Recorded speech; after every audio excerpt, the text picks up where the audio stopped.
আজকের সর্বশেষ বাংলা সংবাদে আপনাকে স্বাগত। শুরুতেই সংবাদ শিরোনাম। জামাত নিষিদ্ধ, তারেক রহমানের ফেরা এবং সরকারের মেয়াদ নিয়ে যা ভাবছে দলগুলো। শেখ হাসিনার পিয়নকে যা বললেন প্রধান উপদেষ্টা। আওয়ামী লীগ নিষিদ্ধ নিয়ে যা বললেন জামাত। ব্যানারে নিজের ছবি দেখে যা বললেন উপদেষ্টা। দেশকে ইউরোপ বানাতে 5 বছর লাগবে, ফরহাদ মজহার। দেশকে কেউ যেন পুলিশি রাষ্ট্র বানাতে না পারে সে ব্যবস্থা নেওয়া হবে। শেখ হাসিনা ভারতের কতদিন থাকতে পারবেন? বিস্তারিত প্রতিবেদনে যাওয়ার আগে অনুরোধ করব চ্যানেলটি সাবস্ক্রাইব করুন এবং আপনি কোন জেলা থেকে আমাদের এই ভিডিওটি দেখছেন তা কমেন্ট করে জানিয়ে দিতে ভুলবেন না। জামাত নিষিদ্ধ, তারেক রহমানের ফেরা এবং সরকারের মেয়াদ নিয়ে যা ভাবছে দলগুলো। বিএনপির পক্ষ থেকে শুরুতে 3 মাসের মধ্যে নির্বাচনের দাবি করা হলেও এখন আর নির্দিষ্ট কোনো সময়সীমার কথা বলছে না দলটি, বরং অন্তর্বর্তী সরকারের করণীয় কী হবে সে বিষয়ে বক্তব্য তুলে ধরা হচ্ছে দলটির পক্ষ থেকে। এক্ষেত্রে কয়েকটি বিষয় সামনে আনছে বিএনপি।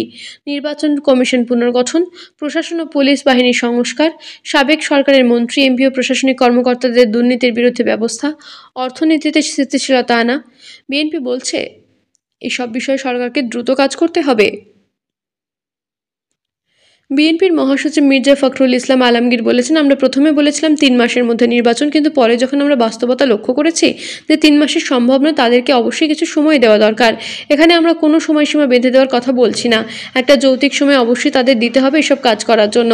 অন্তর্বর্তীকালীন সরকারকে যৌক্তিক সময় দিয়ে এই সময়ের মধ্যে দলের পুনর্গঠন, মামলা প্রত্যাহার এবং বিশেষত দলটির ভারপ্রাপ্ত চেয়ারম্যান তারেক রহমানের দেশে ফিরে আসার পথ পরিষ্কার করতে চায় বিএনপি। নিষেধাজ্ঞা নিয়ে কী করছে জামাত? বিএনপি বিভিন্ন কর্মসূচি নিয়ে রাজপথে সক্রিয় আছে, কিন্তু আরেকটি বড় দল জামাত পুরোপুরি নজর দিয়েছে তাদের ভাষা জনসংযোগের ওপর। রাজপথে বিক্ষোভ বা সমাবেশের মতো কোনো কর্মসূচি আপাতত নেই জামায়াতে। দলটির কার্যক্রমে এখন 3 ধরনের তৎপরতা দেখা যাচ্ছে। ছাত্র আন্দোলনের আহত নিহতদের আর্থিক সহায়তা, প্রতিদিনই দলটির নেতারা কোনো না কোনো হাসপাতালে গিয়ে আহতদের খোঁজখবর এবং আর্থিক সহায়তা করছেন।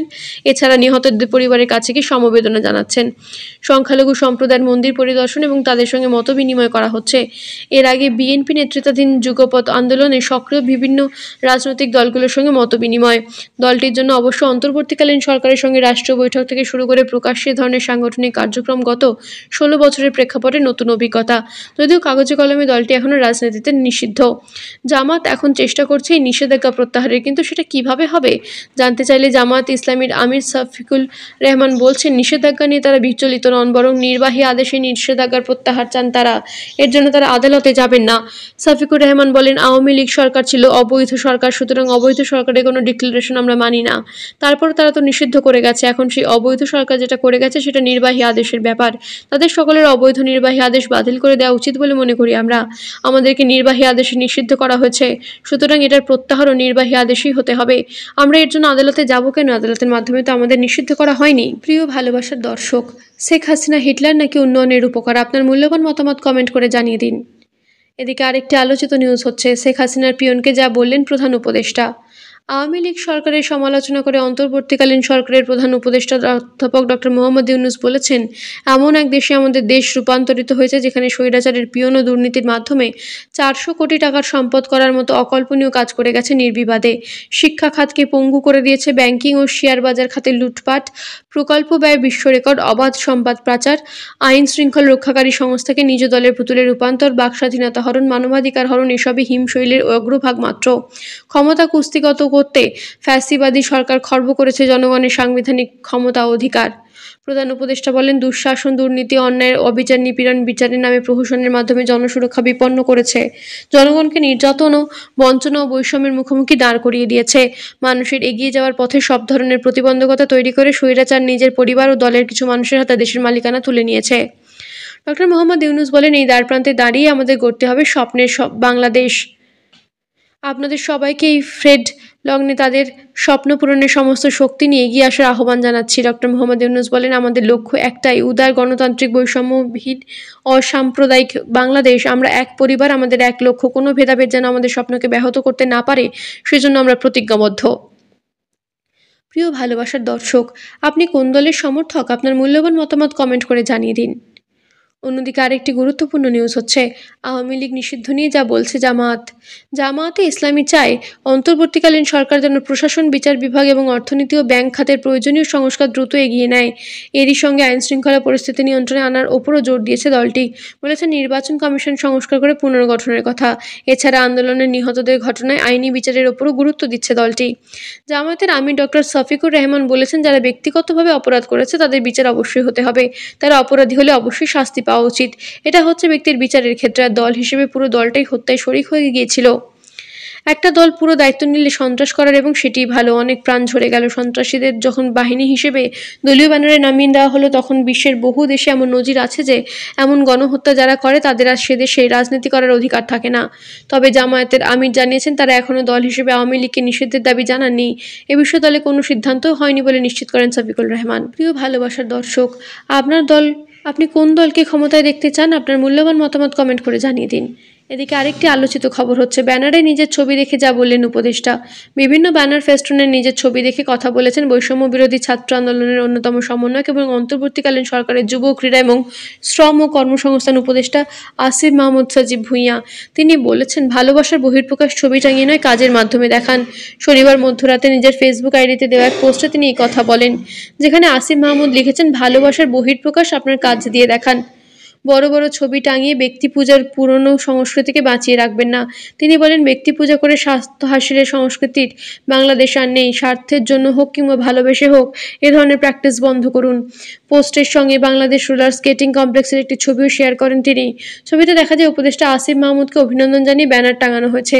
এছাড়া ব্যানার নিয়ে বেশ কয়েকজন দাঁড়িয়ে রয়েছেন। প্রিয় ভালোবাসার দর্শক, শেখ হাসিনার সরকার পতনের জন্য দায়ী কে? আপনার মূল্যবান মতামত কমেন্ট করে জানিয়ে দিন। এদিকে আরেকটি নিউজ হচ্ছে, দেশকে ইউরোপ বানাতে 5 বছর লাগবে ফরহাদ মাজহার। বাংলাদেশকে ইউরোপের সমান বানাতে 5 বছরের বেশি সময় লাগবে বলে মন্তব্য করেছেন কবি, লেখক ও গবেষক ফরহাদ মাজহার। তিনি বলেছেন, অবশ্য তার জন্য প্রয়োজন আমাদের মানব সম্পদ সহ সব সম্পদকে যথাযথভাবে কাজে লাগানো। শনিবার দুপুরে সেগুনবাগিচার ঢাকা রিপোর্টার্স ইউনিটিতে প্রজন্ম একাডেমির উদ্যোগে আওয়ামী দুর্বৃত্তায়ন ও লুটপাটে বিধ্বস্ত অর্থ ব্যবস্থা পুনরুদ্ধারে বর্তমান সরকারের করণীয় শীর্ষ আলোচনা সভার প্রধান অতিথি বক্তব্যে তিনি এসব কথা বলেন। ফরহাদ মাজহার বলেন, তরুণ প্রজন্মের উচ্ছ্বাসকে কাজে লাগাতে হবে। আওয়ামী সরকার এতদিন আমাদের তরুণ প্রজন্মের উচ্ছ্বাসকে দাবিয়ে রেখেছিল, সেটা এতদিন পর মাটি ফুঁড়ে বেরিয়ে এসেছে। এই প্রজন্ম আজ দেশের যে কোনো স্বার্থে ঐক্যবদ্ধ। এই ঐক্যবদ্ধ শক্তিকে কাজে লাগাতে পারলেই আমাদের দেশ একটি সমৃদ্ধ দেশে পরিণত হবে। ফরহাদ মাজহার আরও বলেন, আমাদের অনেক সীমাবদ্ধতা আছে, পার্শ্ববর্তী দেশের চাপ আছে। আমাদের মৌলিক প্রাপ্তিগুলো যদি তাদের কাছ থেকে সহজ প্রক্রিয়া না পাই, সেক্ষেত্রে আমাদের দাবিগুলো আন্তর্জাতিক পর্যায়ে নিয়ে যেতে হবে। আমাদের দেশে অনেক রকম বিশৃঙ্খলা সৃষ্টির পাঁয়তারা রয়েছে। আমরা ঐক্যবদ্ধ থাকলে চক্রান্তকারীরা কিছুই করতে পারবে না। দেশে দীর্ঘ সময় ধরে লুটপাট হচ্ছে, দুর্বৃত্তায়ন হচ্ছে, অর্থনীতি সহ সব ক্ষেত্রে বিপর্যয়কর অবস্থার সৃষ্টি হয়েছে। এ থেকেও আমরা অল্প সময়ের মধ্যে মুক্তি পেতে পারি যদি আমাদের তরুণ সমাজ সোচ্চার থাকে। অন্যদিকে আরেকটি খবর হচ্ছে, দেশকে কেউ যেন পুলিশি রাষ্ট্র বানাতে না পারে সেই ব্যবস্থা নেওয়া হবে। বাংলাদেশকে আর কোনো দিন যেন কেউ পুলিশি রাষ্ট্র বানাতে না পারে সেই ব্যবস্থা নেওয়া হবে বলে জানিয়েছেন অন্তর্বর্তীকালীন সরকারের প্রধান উপদেষ্টা ডক্টর ইউনূস। তিনি বলেছেন, আমরা সংস্কারের অংশ হিসেবে নির্বাচন কমিশনকেও সংস্কার করব। কমিশনকে যে কোনো সময় আদর্শ নির্বাচনের জন্য প্রস্তুত রাখব। রবিবার সন্ধ্যে 7:30টার জাতির উদ্দেশ্যে দেওয়া ভাষণে তিনি এসব কথা বলেন। ডক্টর মোহাম্মদ ইউনূস বলেন, একটা বিষয় সবাই জানতে আগ্রহী, কখন আমাদের সরকার বিদায় নেবে। এটার জবাব আপনাদের হাতে, কখন আপনারা আমাদের বিদায় দেবেন। আমরা কেউ দেশ শাসনের মানুষ নই, আমাদের নিজ নিজ পেশায় আমরা আনন্দ পাই। আমাদের উপদেষ্টা মণ্ডলীও এই লক্ষ্যে উদ্বুদ্ধ হয়ে সবাই মিলে একটা টিম হিসেবে কাজ করে যাচ্ছে। প্রধান উপদেষ্টা বলেন, আমরা ছাত্রদের আহ্বানে এসেছি, তারা আমাদের প্রাথমিক নিয়োগকর্তা। দেশের আপামর জনসাধারণ আমাদের নিয়োগ সমর্থন করেছে। আমরা ক্রমাগতভাবে সবাইকে বিষয়টি স্মরণ করিয়ে যাব, যাতে হঠাৎ করে এই প্রশ্ন উত্থাপিত না হয়। আমরা কখন যাব, তারা যখন বলবে আমরা চলে যাব।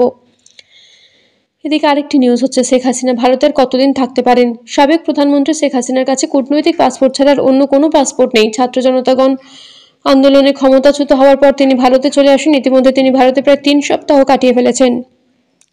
হিন্দুস্তান টাইমসের প্রতিবেদনে বলা হয়েছে, ভারতীয় ভিসা নীতির আওতায় কূটনৈতিক বা অফিসিয়াল পাসপোর্টধারী বাংলাদেশি নাগরিকরা দেশটিতে ভিসামুক্ত প্রবেশ করতে পারেন এবং 35 দিন পর্যন্ত অবস্থান করতে পারেন। শনিবার পর্যন্ত শেখ হাসিনা ভারতে কাটিয়েছেন 20 দিন। ঘড়ির কাঁটা বলছে দেশটি তার বৈধভাবে অবস্থানের সময় ফুরিয়ে আসছে। সাবেক এই প্রধানমন্ত্রীর পরবর্তী পদক্ষেপ নিয়ে নানা জল্পনা কল্পনা চলছে। ইতিমধ্যে বাংলাদেশের অন্তর্বর্তী সরকার তার কূটনৈতিক পাসপোর্ট বাতিল করেছে। এই অবস্থায় তার ভারতে অবস্থানের সময় নিয়ে জটিলতা তৈরি হতে পারে।